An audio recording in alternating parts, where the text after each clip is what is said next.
Para mí, un ejemplo del significado y el significante lo voy a representar con una experiencia propia. Yo soy foránea, estudio en la universidad fuera del lugar donde vivo. Entonces, esa circunstancia de haberme movido de mi lugar, donde había estado toda la vida, había ido a la escuela aquí, había estado siempre con mis papás, fue un cambio un poco duro, porque al irme a Toluca, la visitaba constantemente en la ciudad, pero acompañada. Entonces, el estar sola ya, primero fue un poco fuerte, porque extrañaba obviamente a mi familia, y en segunda tuve que independizarme un poco más en la comida, en la ropa, aseo personal, y fue un poco más complicado. Pero en esta transición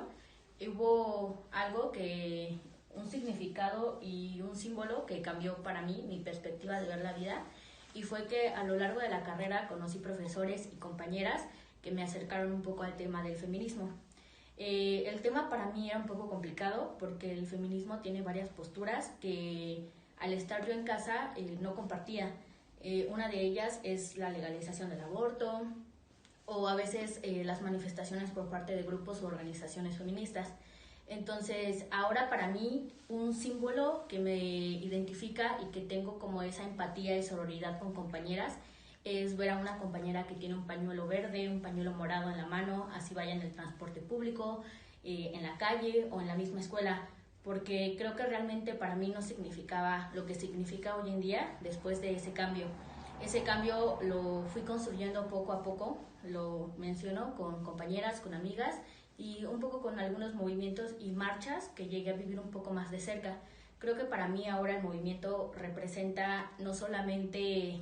el poder pedir y exigir, manifestar derechos, incomodidades, inconformidades del mismo sistema heteropatriarcal en el que vivimos, sino también para mí fue un acompañamiento de esta transición donde las compañeras me abrigaron y me trataban como familia. Empecé a conocer un poco más en literatura, en textos, bibliografía sobre el movimiento, y creo que también eso ayudó mucho a mi nuevo significado y que le di al movimiento, porque a través de la teoría que leía y de la vivencia me daba cuenta que el feminismo no es algo que se necesite constantemente, y también las críticas que de repente yo misma generaba antes y que es muy fuerte para el feminismo, que es una moda y que solamente está ahorita. Y cuando empecé con la teoría me di cuenta que muchísimas mujeres han estado durante años en toda la historia atribuyendo cosas que nos han beneficiado, que han beneficiado el movimiento a las mujeres, como el derecho al voto, como el derecho a tener un divorcio. Y creo que es sumamente importante el reconocerles, pero también seguir trabajando por este reconocimiento y esta posición del movimiento. Entonces, es un muy claro ejemplo para mí del símbolo y del significado que ha cambiado con la interacción, pero también con la nueva representación que yo le doy. Y creo que mi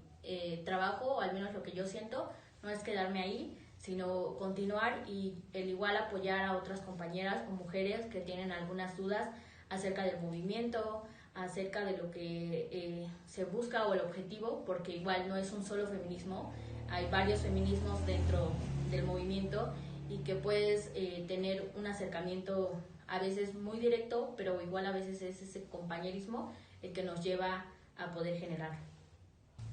Y en una manera más particular, creo que también el lenguaje dentro del movimiento es una forma de visibilizar como el sistema de símbolos, porque como lo mencionaba, para mí ahora un símbolo lo representa a través de un pañuelo, pero también a veces mediante el lenguaje incluyente. Creo que es una nueva forma en la que podemos representar esta generalidad, donde incluimos a todos y a todes, porque realmente el feminismo no busca esta posición que muchos consideran de la imposición del dominio de la mujer hacia el hombre, sino en realidad creo que equivale más a una igualdad. Y creo que también entraría el concepto de Goffman en mi ejemplo de la elección, donde el interaccionista atribuye cierta autonomía a los actores, es decir, que son capaces de hacer elecciones independientes y particulares sobre las acciones que van a emprender. así como yo pude aprender que otras personas se acercaban igual al movimiento, a pesar de que sus familiares o lo que habían aprendido durante toda su vida no era compatible a lo que ellos pensaban o contradecía algunas cuestiones religiosas o de valores, porque esa solidaridad que se da como en el movimiento, en el escuchar el diálogo o la vivencia de otro, nos llevaba a darnos cuenta de esas elecciones que nosotros queríamos hacer como cambio en nuestra vida, de esa idea y esa mentalidad que habíamos descubierto, no solo de personas que igual iban como de otros lugares que no se encontraban en Toluca, pero a mi perspectiva yo observaba que personas ya de la ciudad de Toluca tenían como horizontes más amplios, donde decían, es que tú no tienes la culpa de una violación o por vestirte así o por salir tarde o por tomar. Creo que realmente esas libertades que se consideran como para personas diferentes o solo para los hombres, son libertades y derechos que tenemos todo el mundo. Y yo sí veía esa comparación entre compañeras y amigas de la ciudad y personas que nos gustaba un poco más del campo. Entonces, en esta elección nosotros decidimos con qué nos quedamos, con qué símbolos nos van a representar, qué significado le vamos a dar nosotros y hacer esta transformación en nuestra vida. Porque ya no tenemos ideales que a lo mejor pude haber mantenido si me quedaba a estudiar en el lugar donde nací, y que con esa transición, no solo de la licenciatura en la que estoy, que realmente me ha ayudado muchísimo a ver estos cambios y realmente a hacer transformaciones en mí, sino también desde el feminismo, solidarizarme con otras compañeras y aprender un poco de estas elecciones que yo quiero hacer. Bueno, y para final de mi ejemplo y casi del video, quise dejar estos dos conceptos, símbolo de estatus y símbolo de estigma. El símbolo de estatus están relacionados con el prestigio, honor y posición de clase. Y al menos al relacionarlo con mi ejemplo, para mí es uno de los problemas que yo puedo visualizar en el feminismo, porque creo que a veces el feminismo se considera para mujeres con privilegios, mujeres tal vez de zonas urbanas, y abandonamos a este sector o no se abandona, sino que se aleja un poco de la realidad, personas en situaciones rurales o personas que no tienen acceso a lo mejor lo podría decir como esta teoría, este privilegio de la educación realmente como es, o del conocimiento, vaya, para acercarse a autoras, a libros, a bibliotecas y como que hacer esta conciencia sobre temas del feminismo. Entonces, y creo que también es muy criticado ahí, donde se dice que el feminismo apoya a mujeres, sobre todo privilegiadas, mujeres que se encuentran en una buena posición social, las mujeres independientes, otros conceptos como el empoderamiento femenino. Claro, puedes tener esas ventajas gracias a una posición económica, tal vez, gracias a un trabajo, pero hay personas o mujeres que no tienen acceso a estos recursos o estas situaciones, y entonces creo que es donde entraría que algunas mujeres tienen este privilegio, este es símbolo de estatus dentro del feminismo. Y los símbolos de estigma, que son aquellos signos especialmente afectivos para llamar la atención sobre una degradante incongruencia de la identidad disminuida.